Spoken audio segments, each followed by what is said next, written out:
Assalamualaikum warahmatullahi wabarakatuh. Selamat pagi, salam sejahtera, Om Swastiastu, Namo Buddhaya, salam kebajikan. Bapak Ibu pendidik di seluruh wilayah Indonesia dimanapun Anda berada, salam sehat, salam semangat. Pada kesempatan kali ini, saya Rahmi Atiningrum, calon guru penggerak Angkatan 5 SMP Negeri 2 Pengasih Kabupaten Kulon Progo, Daerah Istimewa Yogyakarta, akan berbagi hasil refleksi filosofi pemikiran Ki Hajar Dewantara.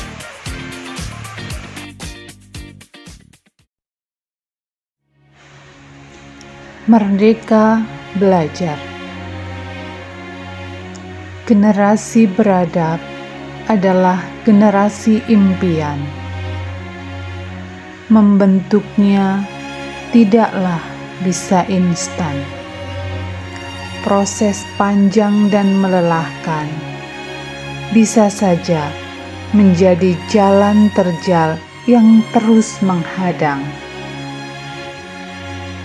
Namun, di tangan pendidik yang ciamik, mengubah pelik menjadi heroik.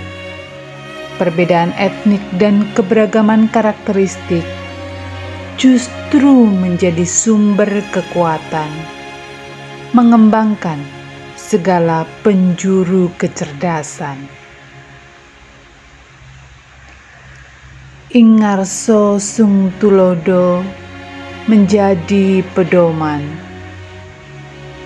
ing madya mangun karso menjadi tuntunan, tutwuri handayani menjadi pegangan.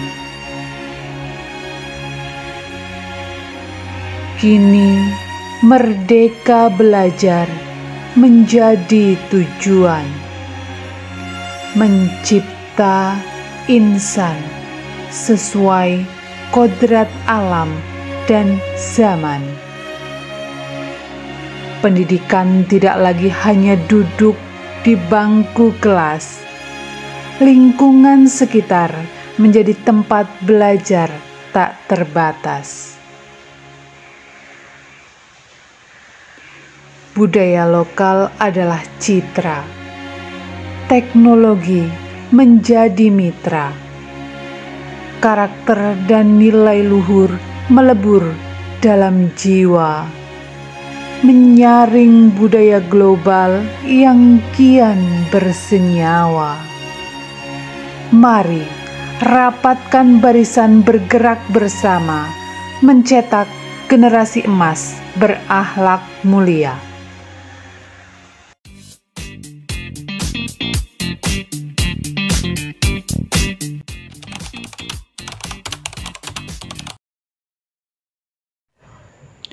Dulu, jauh sebelum saya sampai di titik ini, saya sangat mendambakan murid saya untuk bisa disiplin. Dan untuk menegakkan kedisiplinan versi saya pernah suatu ketika memberikan hukuman kepada siswa saya karena tidak mengerjakan tugas yang saya berikan. Saat itu saya percaya, ketika kita bersikap tegas dengan memberikan hukuman sewaktu mereka melakukan kesalahan, maka siswa akan lebih segan dan disiplin.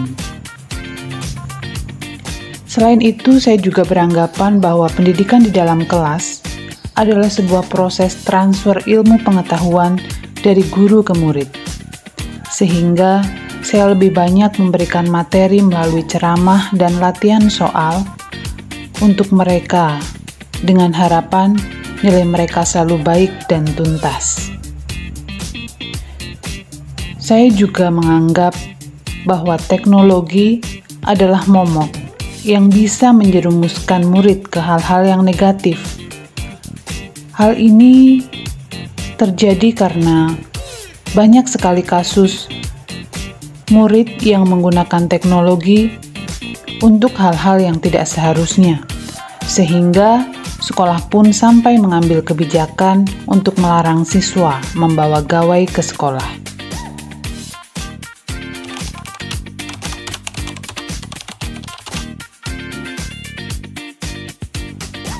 Meresapi setiap pemikiran Ki Hajar Dewantara, menjadikan saya sadar bahwa menjadi seorang guru adalah tugas yang tidak mudah, namun sangat mulia.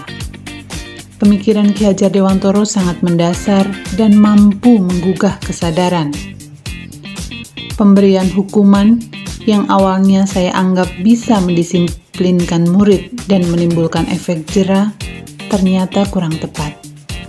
Setelah ditelisik lebih dalam, hal ini justru tidak memberikan perubahan perilaku murid dalam jangka waktu yang lama, apalagi sampai mengubah mindset mereka. Mereka hanya sekedar menuruti perintah guru pada saat itu saja. Jika ada kesempatan, mereka cenderung mengulang kesalahan yang sama. Ini karena mereka belum sepenuhnya menyadari. Dari pengalaman tersebut, ditambah pengetahuan baru yang saya dapat dari modul 1.1, saya berpikir ulang bahwa ketika murid melakukan kesalahan, bukanlah hukuman yang sebaiknya kita berikan, namun tuntunan dan suri tauladan. Sebaiknya kita melakukan pendekatan, bicara dari hati ke hati, menggali informasi sebanyak mungkin tentang diri siswa, sehingga kita akan menemukan alasan-alasan terpendam mengapa siswa sampai melakukan kesalahan. Sampai pada akhirnya kita bisa memberikan jalan penyelesaian yang tepat dan afirmasi-afirmasi positif untuk mereka. Hal ini sesuai dengan pemikiran Ki Hajar Dewantoro, bahwa guru adalah pamong dan seorang guru harus mampu menghamba pada muridnya. Selain itu, guru juga harus bisa memberikan suri tauladan yang baik untuk siswanya. Jika guru menginginkan siswanya untuk disiplin, maka kita sebagai seorang guru harus memberikan contoh yang baik untuk mereka. Selanjutnya, proses pembelajaran di dalam kelas bukanlah sekedar transfer ilmu pengetahuan, tetapi lebih kepada pengembangan bakat, minat, dan kompetensi masing-masing anak sesuai dengan kodrat yang dibawanya secara lebih maksimal. Tidak memaksakan anak untuk menguasai seluruh bidang keilmuan, tetapi membantu mereka menemukan bakatnya dan mengakomodir apa yang mereka butuhkan. Tentu hal ini harus dibarengi dengan internalisasi nilai-nilai kemanusiaan dalam proses belajarnya. Seperti apa yang disampaikan oleh Ki Hajar Dewantoro, bahwa kita harus mendidik anak sesuai dengan kodrat keadaan, yaitu tuntutan alam dan tuntutan zaman. Kodrat alam merupakan lingkungan dan budaya lokal tempat mereka tinggal atau berada, sedangkan kodrat zaman merupakan masa atau waktu anak itu ada atau hidup. Untuk memenuhi kodrat alam, tentu guru harus bisa mengenalkan murid dengan budaya-budaya lokal yang hidup dan menjadi adat atau kebiasaan di wilayahnya, sehingga mereka tidak akan lupa dengan tempat mereka dididik dan dibesarkan. Ini juga bisa dijadikan media untuk mentransfer dan melestarikan budaya lokal sekaligus sebagai penanaman sikap dan karakter ketimuran yang lekat dengan unggah-ungguh. Namun demikian, zaman juga menuntut setiap generasi untuk mengikuti perubahan dan perkembangannya. Kini kita hidup berdampingan dengan teknologi yang berkembang dengan begitu pesatnya. Saya yang awalnya khawatir dengan dampak negatif teknologi bagi siswa, kini akan menjadikan teknologi sebagai mitra siswa untuk belajar, mendorong mereka untuk mengikuti dan menguasai teknologi dengan lebih terarah. Tentu hal ini harus dibarengi dengan penanaman karakter dan nilai-nilai sebagai penyaring derasnya arus teknologi yang semakin mengglobal.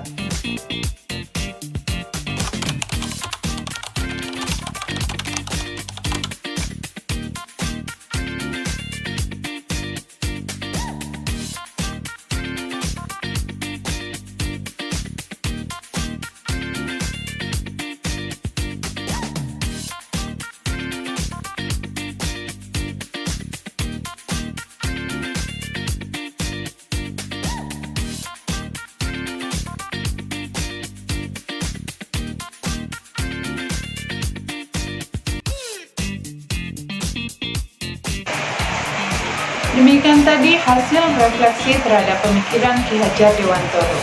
Terima kasih telah menyaksikan video ini. Sampai bertemu di video-video selanjutnya.